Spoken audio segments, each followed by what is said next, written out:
Hello and welcome guys to your own channel Abhyas Bhoomi. तो guys आज हम क्वेश्चन करने जा रहे हैं बाल विकास के सिद्धांत यानी प्रिंसिपल्स ऑफ चाइल्ड डेवलपमेंट के। उससे पहले गाइस अगर आपने चैनल को लाइक शेयर एंड सब्सक्राइब नहीं किया है तो प्लीज़ कर दीजिए और बेल आइकन को भी प्रेस कर दीजिए ताकि आगे आने वाली वीडियोज़ के नोटिफिकेशंस आपको पहले मिल सकें। तो गाइस शुरू करते हैं। पहला क्वेश्चन आपके स्क्रीन पर, बच्चे के विकास के सिद्धांतों को समझना शिक्षक की सहायता करता है। तो शिक्षक की सहायता किस प्रकार से कर सकता है, देखते हैं। ऑप्शन नंबर 1, शिक्षार्थी की आर्थिक पृष्ठभूमि को पहचानने में, या ऑप्शन नंबर 2, शिक्षार्थियों को क्यों पढ़ाना चाहिए यह औचित्य स्थापित करने में, ऑप्शन नंबर 3, शिक्षार्थियों को भिन्न अधिगम शैलियों को प्रभावी रूप से संबोधित करने में, या फिर ऑप्शन नंबर 4, शिक्षार्थी के सामाजिक स्तर को पहचानने में। तो जी हाँ गाइस, अगर आप ऑप्शन नंबर 3 के साथ जा रहे हैं तो आप बिल्कुल सही है। शिक्षार्थियों की भिन्न अधिगम शैलियों को प्रभावी रूप से संबोधित करने में ये सहायता करता है। आगे बढ़ते हैं गाइस, अगला क्वेश्चन आपके स्क्रीन पर, मानव विकास कुछ विशेष सिद्धांतों पर आधारित है। निम्नलिखित में से कौन सा मानव विकास का सिद्धांत नहीं है? तो क्या लगता है गाइस आपको? ऑप्शन नंबर 1, अनुक्रमिकता का, या फिर ऑप्शन नंबर 2, सामान्य से विशिष्ट, या ऑप्शन नंबर 3, प्रतिवर्ती, या फिर ऑप्शन नंबर 4, निरंतरता। क्या लगता है गाइस? जी हाँ, अगर आप ऑप्शन नंबर 3 के साथ जा रहे हैं गाइस तो आप बिल्कुल सही हैं। ऑप्शन नंबर 3, प्रतिवर्ती इज द राइट आंसर। ये कोई मानव विकास का सिद्धांत नहीं है। आगे बढ़ते हुए अगले क्वेश्चन की तरफ, संकल्पनाओं की व्यवस्थित प्रस्तुति विकास के निम्नलिखित किन सिद्धांतों के साथ संबंधित हो सकती है? क्या लगता है गाइस आपको? ऑप्शन नंबर 1, विकास के परिणाम स्वरूप वृद्धि होती है, या ऑप्शन नंबर 2, विकास विषम जातीयता से स्वायत्तता की ओर अग्रसर होता है, या फिर ऑप्शन नंबर 3, विद्यार्थी भिन्न दरों पर विकसित होते हैं, या ऑप्शन नंबर 4, विकास सापेक्ष रूप से क्रमिक होता है। तो क्या लगता है गाइस आपको? संकल्पनाओं की व्यवस्थिति प्रस्तुति विकास के निम्नलिखित किस सिद्धांत से संबंधित हो सकती है? तो जी हाँ, बिल्कुल सही गाइस, अगर आप ऑप्शन नंबर 4 के साथ जा रहे हैं, विकास सापेक्ष रूप से क्रमिक होता है। क्रमिक यानी सीरियल वाइज। ठीक है, अगले क्वेश्चन की तरफ बढ़ते हुए, एक अध्यापक या अध्यापिका ने पाया कि एक विद्यार्थी वर्ग बनाने में कठिनाई अनुभव कर रहा है। ठीक है, वर्ग यानी स्क्वायर अगर वो बना रहा है तो उसमें प्रॉब्लम फेस कर रहा है।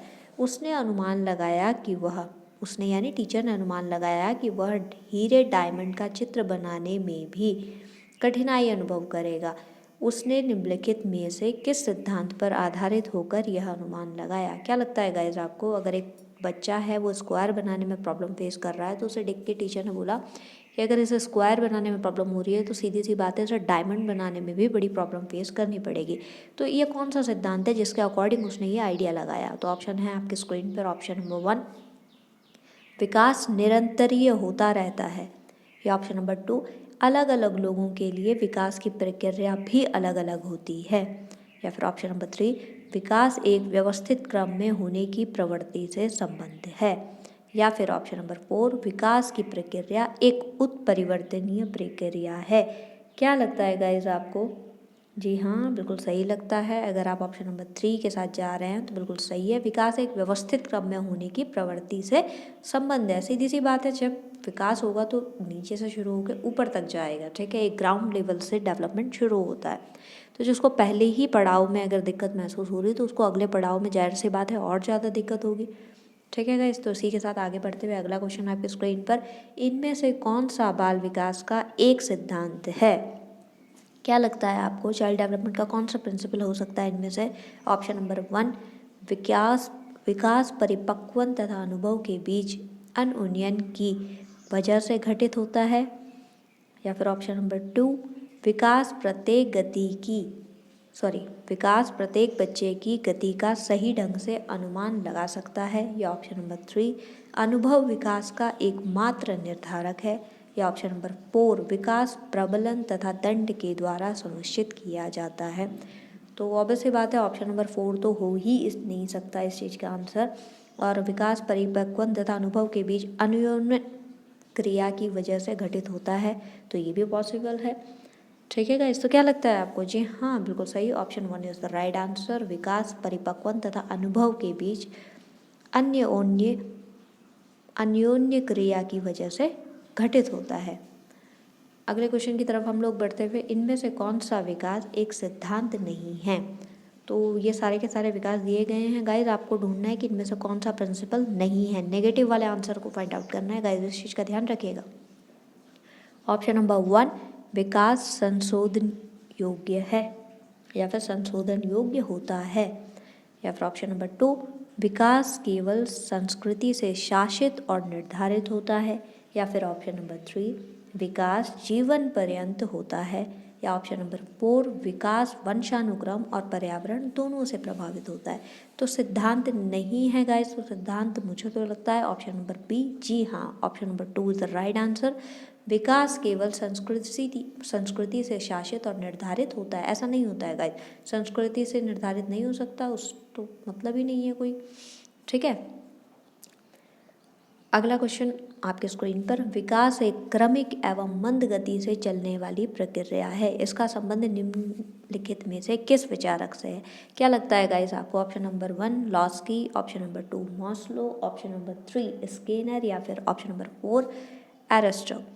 क्या लगता है? तो विकास एक क्रमिक एवं मंद गति से चलने वाली प्रक्रिया है। विकास के लिए जब बात करेंगे तो सबसे पहले हम ऑप्शन किसके साथ जाएंगे? स्किनर के साथ, यानी option number 3 is the right answer.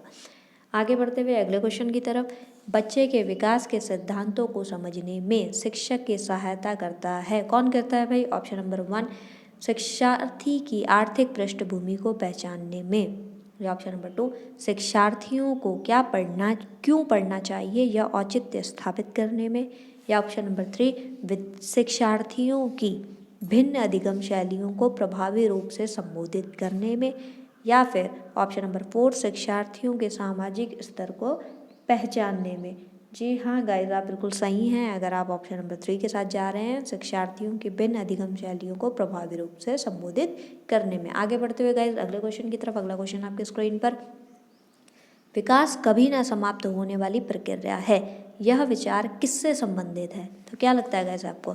Option number 1 अंतः संबंध का सिद्धांत, ऑप्शन नंबर 2 निरंतरता का सिद्धांत, ऑप्शन नंबर 3 एकीकरण का सिद्धांत, या ऑप्शन नंबर 4 अंतःक्रिया का सिद्धांत।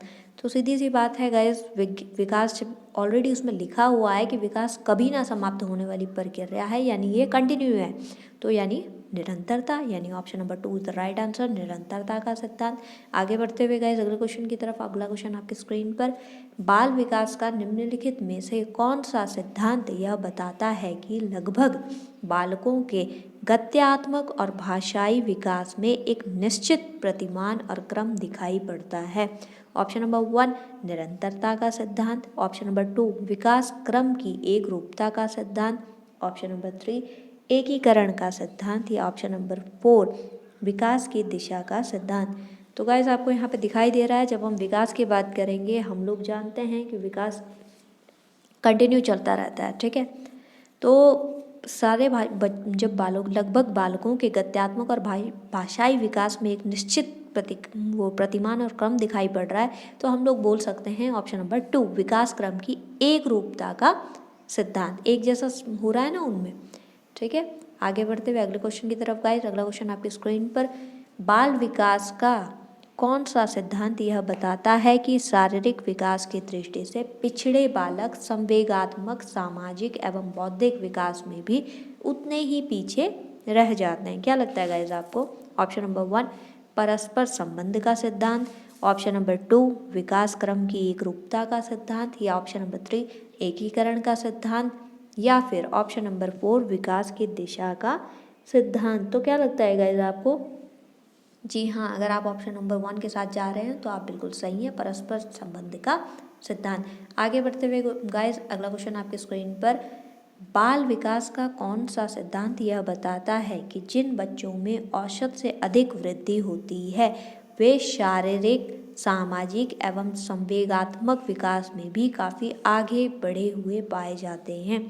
तो क्या लगता है गाइस आपको, ऐसा कौन बता सकता है? ऑप्शन नंबर 1 परस्पर संबंध का सिद्धांत, ऑप्शन नंबर 2 विकास क्रम की एक रूपता का सिद्धांत, ऑप्शन नंबर 3 एकीकरण का सिद्धांत, या ऑप्शन नंबर 4 विकास की दिशा का सिद्धांत। तो गाइस आप किसके साथ जाएंगे? जी हाँ, अगर आप ऑप्शन नंबर 3 के साथ जा रहे हैं, सॉरी पहले ऑप्शन नंबर 1 के साथ जा रहे हैं, परस्पर संबंध का सिद्धांत, तो आप बिल्कुल सही हैं। अगले क्वेश्चन की तरफ बढ़ते हुए अगला क्वेश्चन आपके स्क्रीन पर, बाल विकास का निम्नलिखित में से कौन सा सिद्धांत यह बताता है कि बालक सबसे पहले अपने सिर और भुजाओं की गति पर नियंत्रण करना सीखता है और उसके बाद फिर अपने पैरों पर। तो ऑप्शन नंबर 1 विकास क्रम की एक रूपता का सिद्धांत, ऑप्शन नंबर 2 परस्पर संबंध का सिद्धांत, या फिर ऑप्शन नंबर 3 विकास की दिशा का सिद्धांत, या फिर ऑप्शन नंबर 4 एकीकरण का सिद्धांत। तो जी हाँ गाइज, अगर आप ऑप्शन नंबर 3 के साथ जा रहे हैं विकास की दिशा का सिद्धांत, तो आप बिल्कुल सही हैं। आगे बढ़ते हुए अगले क्वेश्चन की तरफ, अगला क्वेश्चन आपके स्क्रीन पर गाइज, बाल विकास का कौन सा सिद्धांत यह बताता है कि एक बालक पहले पूरे हाथ को, फिर उंगलियों को और फिर हाथ और उंगलियों को एक साथ चलाना सीखता है। ऑप्शन नंबर 1 परस्पर संबंध का सिद्धांत, ऑप्शन नंबर 2 सामाजिक अधिगम का सिद्धांत, ऑप्शन नंबर 3 एकीकरण का सिद्धांत, या ऑप्शन नंबर 4 निरंतरता का सिद्धांत। तो गैस यहाँ पे छोटे बालक की बात हो रही है, तो सामाजिकरण से तो उसका कोई लेना देना अभी हो नहीं सकता। निरंतरता तो अभी वो ठीक है, विकास के प्रोसेस में निरंतरता आती है। परस्पर संबंध का सिद्धांत भी हो सकता है, या फिर यहाँ पे उसने बात करी है पहले पूरे हाथ को, फिर उंगलियों को और फिर हाथ और उंगली दोनों को एक साथ चलाना सीख रहा है, यानी एकीकरण, दो चीज़ों को एक साथ वो चलाना सीख पा रहा है, यानी ऑप्शन नंबर 3 एकीकरण का सिद्धांत इज द राइट आंसर। आगे बढ़ते हैं अगले क्वेश्चन की तरफ। अगला क्वेश्चन आपकी स्क्रीन पर, बाल विकास का निम्नलिखित में से कौन सा सिद्धांत यह बताता है कि बालकों का विकास उनकी व्यक्तिगतता के अनुरूप होता है। ऑप्शन नंबर 1 व्यक्तिक अंतर का सिद्धांत, ऑप्शन नंबर 2 निरंतरता का सिद्धांत, या ऑप्शन नंबर 3 विकास क्रम की एक रूपता का सिद्धांत, या फिर ऑप्शन नंबर 4 परस्पर संबंध का सिद्धांत। क्या लगता है गाइस? जी हाँ, अगर आप किसके साथ जा रहे हैं, ऑप्शन नंबर 1 के साथ जा रहे हैं, तो आप बिल्कुल सही हैं, व्यक्तिक अंतर का सिद्धांत। अगला क्वेश्चन गाइस आपके स्क्रीन पर, शिक्षा मनोविज्ञान एक विज्ञान है। ऑप्शन नंबर 1 मानव व्यवहार का, मानव सिद्धांत का, या ऑप्शन नंबर 3 शैक्षिक सिद्धांत का, या फिर मानव की व्यक्तिगत भिन्नताओं का। क्या लगता है गाइज आपको? शिक्षा मनोविज्ञान क्या है? ऑब्वियस सी बात है, हम मानव व्यवहार की बात करेंगे इसमें, तो option number 1 is the right answer, मानव व्यवहार का। तो गाइज आज के लिए इतना ही। Please guys do like share and subscribe my channel. जय महादेव।